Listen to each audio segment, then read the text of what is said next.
کے بہت زیادہ دعوے کیے جا رہے ہیں اور ساتھ کہا جا رہا ہے کہ جی جو رنگ روڈ کے متاثرین ہیں ان کو فیسیلیٹیٹ کیا جائے گا، لیکن اس کو کیسے فیسیلیٹیٹ کیا جا رہا ہے یہ ہم سنیں گے ان کی زبانی. جو یہاں کے مقامی حضرات یہاں پہ آ کے مورچہ نکال رہے ہیں کمشنر آفس کے باہر، لیکن اس وقت تک کمشنر آفس سے یا کوئی بھی جو انتظامی امور پہ بیٹھا عہدیدار ہے اس نے ابھی تک ان لوگوں سے رابطہ نہیں کیا. اور بالکل یہ کہ جو جس زمین کا ریٹ آپ کہہ لیں کہ 50 لاکھ روپے سے اوپر ہے، اس زمین کا ریٹ 2.5 لاکھ روپیہ لگانا اور پھر صرف 74,000 روپیہ دینا، یہ ایک سوال بھی ہے اور لمحہ فکریہ بھی ہے. اور اسپیشلی جو لوکلز ہیں ان کے لیے اور ان کے آنے والی نسلوں کے لیے یہ خاص طور پہ ان کے لیے لمحہ فکریہ. جی ہم لوگ ان سے پوچھیں گے جی بھائی کیا ہوا یہاں پہ، آپ لوگ یہاں پہ کیوں آئے ہوئے ہیں؟ سر ہم یہاں پہ آئے ہوئے ہیں کہ بیسیکلی ہمارے ساتھ 3 انہوں نے وارداتیں کی.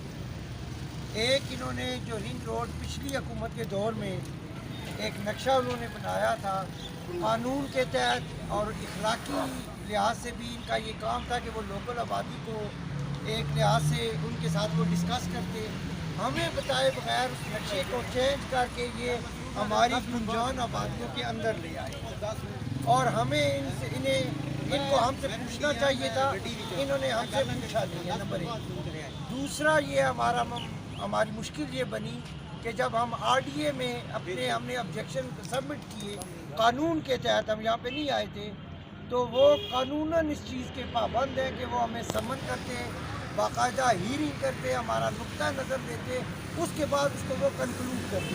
انہوں نے ہمیں بالکل بلایا نہیں ہے. جو لینڈ کلیکٹر صاحب ہیں وسیم طاقت صاحب، اور انہوں نے اپنے دفتر میں بیٹھ کے یہ لائن لکھ دیا کہ جی تمام جو آبجیکشن ہے وہ قابل سماعت نہیں ہے، ہینس اٹ ریجیکٹڈ. اس کے خلاف ہم DC صاحب کے پاس کمپلین کرنے کے لیے گئے، وہ بھی ہماری درخواست انہوں نے ردی میں پھینک. اب تیسرا مسئلہ جو ہے وہ قیمتوں کا ہے.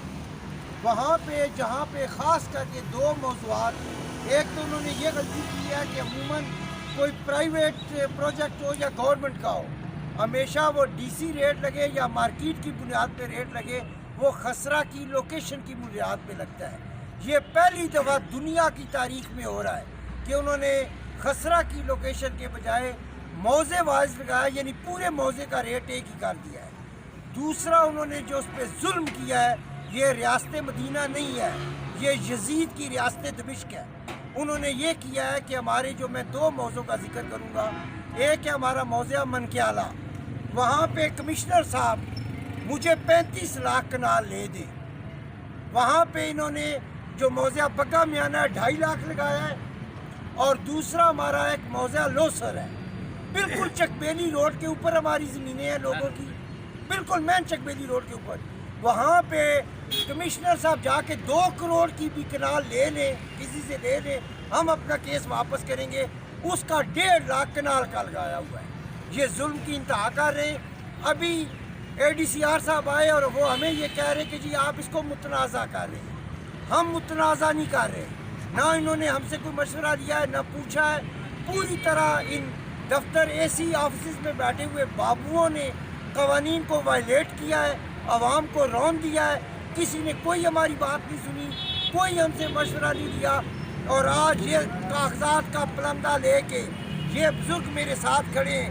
8 مہینے سے ہم ان دفتروں میں دھکے کھا رہے ہیں، کوئی ہماری بات نہیں سن رہا، کسی کو کوئی پرواہ نہیں ہے. یہ ہمیں صرف میٹھی گولیاں دے کر ٹرکا رہے ہیں. اور سب سے جو بڑا ہمارا کنسرن ہے، اگر یہ میری آواز آپ تک جا رہی ہے، فیک ٹیلی فون نمبروں سے ہمارے بچوں کو دھمکیاں دے رہے ہیں. کبھی کوئی کہہ رہا ہے کہ جی یہ فیک ٹیلی فون نمبروں سے کیا ان نون نمبروں سے ہمیں ٹیلی فون پہ دھمکیاں آتی ہیں، جی ہم اٹھوا لیں گے، ہم پرچے کرا دیں گے. حالانکہ اب تک ہم نے اس طرح کا پروٹیسٹ نہیں کیا، مطلب کوئی روڈ ہم نے بند نہیں کیا، کوئی دفتر بند نہیں کیا. ہم ابھی اپنا رونا دے رہے ہیں، لیکن اب ہم آپ کے ذریعے سے ان کو وارننگ دے رہے ہیں کہ ہمارے بچے تیار ہیں. ہم ایک ہی دن میں اڈیالہ روڈ سے، باراکو راول ڈیم سے اور رواد GT روڈ سے پنڈی اسلام آباد کو بند کر دیں گے. پھر کوئی پرچہ کرے تو کرے، کوئی ہمیں اٹھاتا ہے تو اٹھا لے. یہ بہت زیادہ ہمارے ساتھ زیادتی کی جا رہی ہے. اور ایک آخری میں آپ کو دلچسپ بات بتاتا ہوں، جتنے بھی گورنمنٹ آفیسر وہاں پہ جا رہے ہیں، AC صاحب مہر عباس صاحب آج سے 10 دن پہلے گئے، انہوں نے پوری عوام کے سامنے یہ کہا کہ جی آپ کے مطالبے، آپ کے کنسرن یہ جائز ہیں. ہم نے کمشنر صاحب کے آگے یہ بات رکھی ہے، سر آپ ہمیں بالکل کمپوسیٹ نہ کریں، ہمیں کوئی ہیلپ نہ کریں، صرف آپ اس بات کی انکوائری کریں کہ چھنی پل سے یا بانٹ سے وہ ادھر آبادی میں اوان آباد کی ڈھوک اوان آباد کے 38 کے قریب گھروں میں آیا کیوں ہے، کیونکہ ہم جانتے ہیں اس کے پیچھے بھی کون باثر لوگ ہیں، جن کے کہنے پہ یہ لایا ہے۔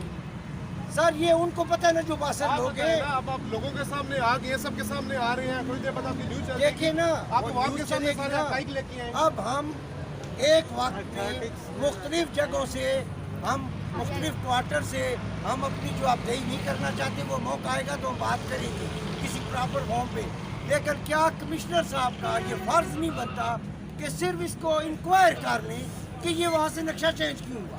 بس ہمارا ان سے میں کہتا ہوں سولو مطالبہ ہے کہ ہمیں صرف یہ بتا دیں کوئی اس کی ٹیکنیکل ریزنز ہیں۔ کا شفا کا میں وائس چیئرمین ہوں۔ ہم آج صبح 10 بجے سے یہاں کھڑے ہیں،